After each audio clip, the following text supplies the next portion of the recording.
ਪਿਆਰਿਓ, ਜਦੋਂ ਬੱਚਿਆਂ ਦਾ ਬਾਪ ਇਸ ਦੁਨੀਆ ਤੋਂ ਟੁਰ ਜਾਂਦਾ ਹੈ ਤੇ ਹਜ਼ੂਰ ਮੀਆਂ ਮੁਹੰਮਦ ਬਖਸ਼ ਸਾਹਿਬ ਉਹਨਾਂ ਦੇ ਬਾਰੇ ਕਿਆ ਖੂਬ ਲਿਖਦੇ ਹਨ। ਲੈ ਹੁਣ ਯਾਰ ਹਵਾਲੇ ਰੱਬ ਦੇ ਲੰਬੀ ਪਈ ਜੁਦਾਈ ਫੁੱਲ ਰੋਣ ਮੁਹੰਮਦ ਬਖਸ਼ਾ ਅੱਜ ਕਿਹੜੀ ਉਮਰ ਅਨਗਾਈ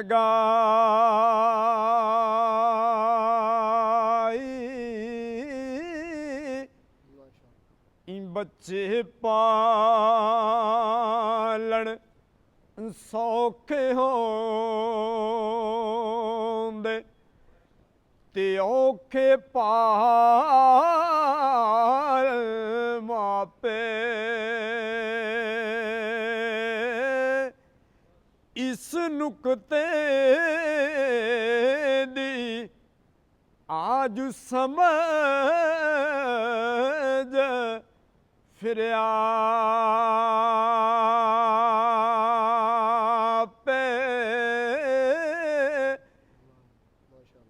ਬੁੱਢਾ ਬਾਪ ਪੁੱਛੇ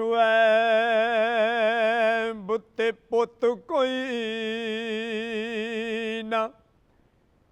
ਪਈਆਂ ਬੇਟੀਆਂ ਬੱਕਰੀਆਂ ਚਾਰ ਦੀਆਂ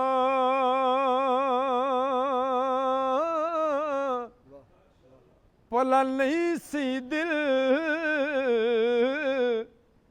ਕਰਦਾ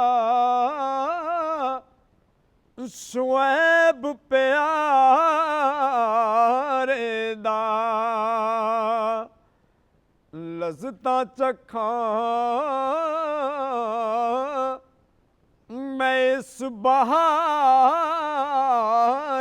ਦੀਆਂ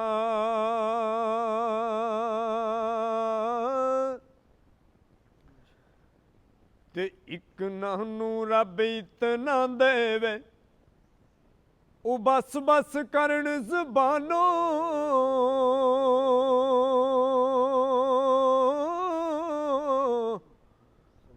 ਤੇ ਇੱਕ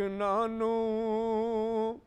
ਸੁਣ ਰੱਬ ਕੁਝ ਵੀ ਨਾ ਦੇਵੇ ਉਹ ਐਵੇਂ ਜਾਣ ਜਹਾਨੋ ਸੁਭਾਨ ਅੱਲਾਹ ਜੋ ਜੋ ਰਿਜ਼ਕ ਉਸ ਕਿਸੇ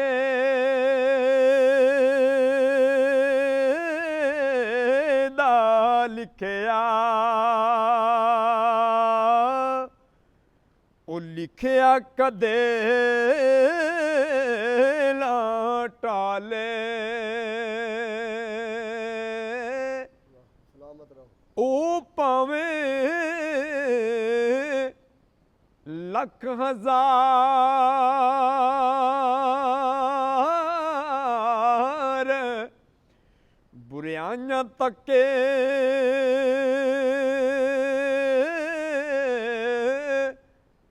ਉਹ ਫਿਰ ਵੀ ਉਸ ਨੂੰ ਪਾਲੇ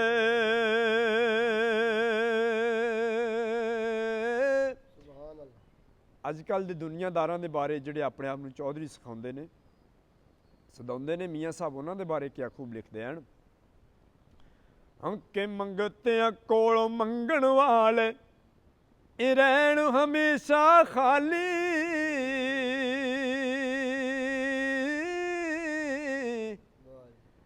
ਉਹ ਕੀ ਦੇਵਣ ਦਾਨ ਮੁਹੰਮਦ ਜਿਹੜੇ ਆਪ ਹੋਵਲ ਸਵਾਲੀ ਤੇ ਔਖੀ ਕਾਰ ਫਕੀਰੀ ਵਾਲੀ ਚੜ ਸੂਲੀ ਤੇ ਬੈਣਾ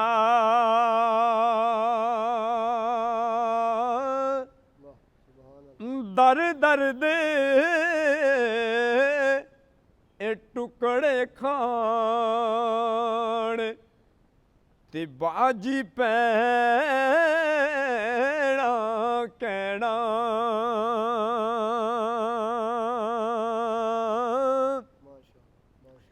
ਮੀਆਂ ਸਾਹਿਬ ਨੇ 18 ਕਿਤਾਬਾਂ ਲਿਖੀਆਂ ਤੇ ਸਭ ਤੋਂ ਅਖੀਰ ਤੇ ਕਿਆ ਖੂਬ ਲਿਖਦੇ ਹਨ ਹਾਂ ਬਸ ਕਰ ਮੀਆਂ ਮੁਹੰਮਦ ਬਖਸ਼ਾ ਹੁਣ ਮੋੜ ਕਲਮ ਦਾ ਕੋੜਾ ਸਾਰੀ ਉਮਰ ਮੈਂ ਦੁੱਖ ਵੇਖੇ ਪਿੱਛੇ ਵਰਕਾ ਰਹਿ ਗਿਆ ਥੋੜਾ